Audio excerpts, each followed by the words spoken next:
Hello everyone and welcome. My name is Andrea Hall and I am a working homeschooling mom of 3. I just want to come to you to just share what we've been doing in our homeschool. We've been using Weaver curriculum, which is a, how would I describe it? It's a unit study based program, and it allows you to teach multiple grade levels all at the same time. Yay! Can we say yay? I was drawn to this curriculum mainly because I have 3 kids and they're all on different grade levels. I have a 6th grader, a 3rd grader, and a 1st grader. Well, he's in between kindergarten and 1st grade because he's 6, but he'll be turning 7 soon and he's tired of being in kindergarten, so we'll see how that works. So that's why I was drawn to the curriculum. It's also very heavily Christian based, which I love because I'm a Christian. And it's Bible based, so I love it, love it, love it.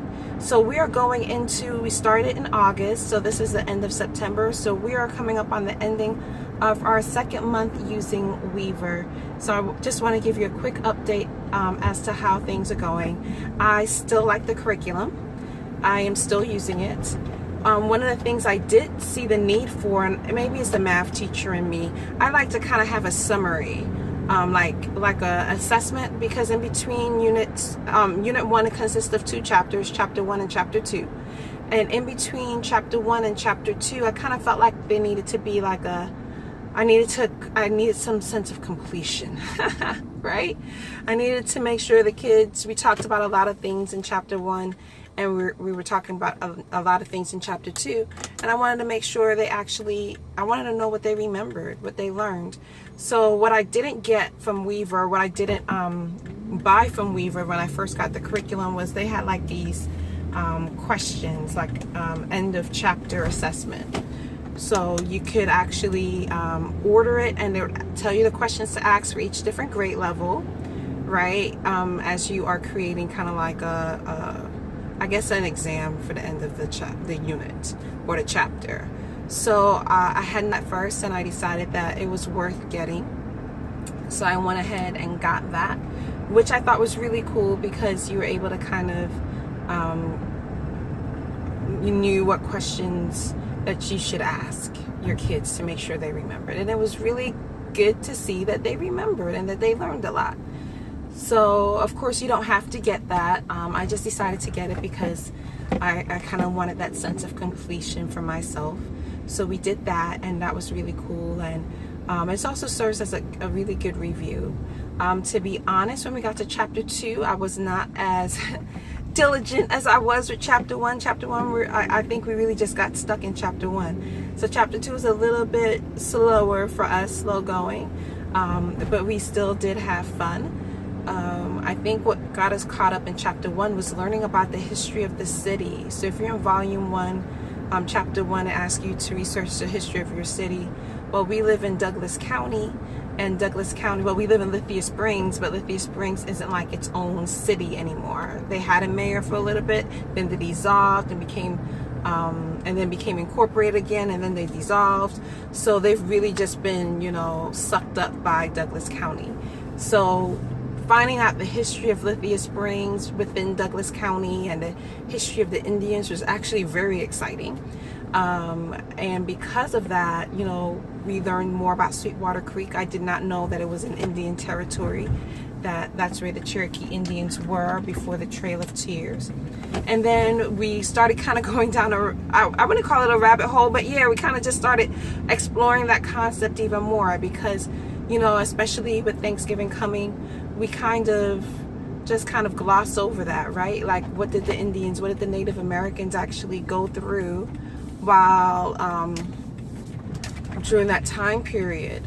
So we, the kids and I ended up just talking about how long the Trail of Tears was, and we found out, from Georgia to Oklahoma it was about 799 miles.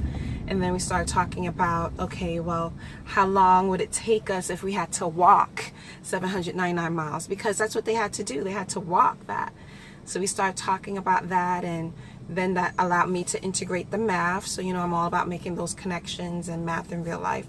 So we started calculating the math using a distance equals rate times time, right? D equals RT.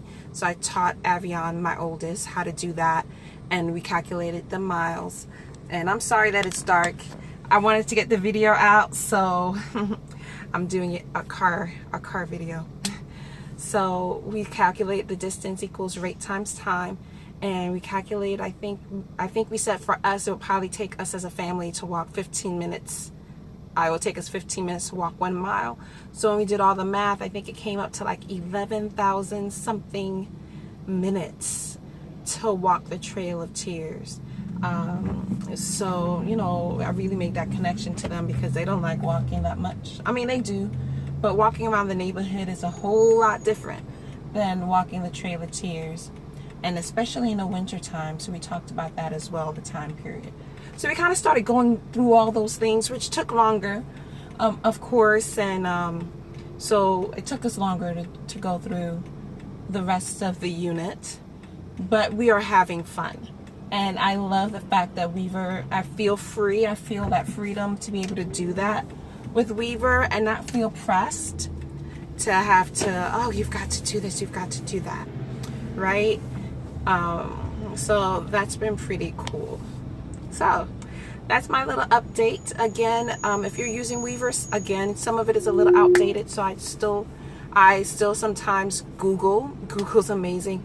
But what I love about still using Weaver is that even though I could Google and find the other things that I want that's more up to date, at least I know what I'm looking for. I have a targeted search. I know exactly what I'm looking for and I can find it, and then I'm done with that. So that is my summary about Weaver. I'm sorry that the video is dark. You see me now. I'm sorry that you guys are watching a dark video. But I just wanted to come to you and share with you our update on Weaver. My plan is to come to you as often as I can. So hopefully once a week, once every 2 weeks. You're a homeschool mom. You know how that goes. I was able to get out the house to go grocery shopping by myself, and I just realized I'm going the wrong way. Ha ha ha. Ha ha ha. I'm going to the farmer's market. I'm not going to Kroger today. So I need to change where I'm going. And I'm going to the farmer's market. That means I need to go straight down this road. That's all good. I was just so engrossed in talking to you guys. But I'm able to go to the grocery store by myself today, which is really exciting, which is why I decided to just go ahead and make the video. So share with me in the chat box if you're using Weaver. Where are you? What have you been doing? What do you like about it? What do you not like about it? Any tips that you have to share, I'd love to hear it. And that's all, folks. Signing off for now. Let me go grocery shopping and go to the right grocery store. How about that? That'll be good. The right grocery store. Bye, everyone.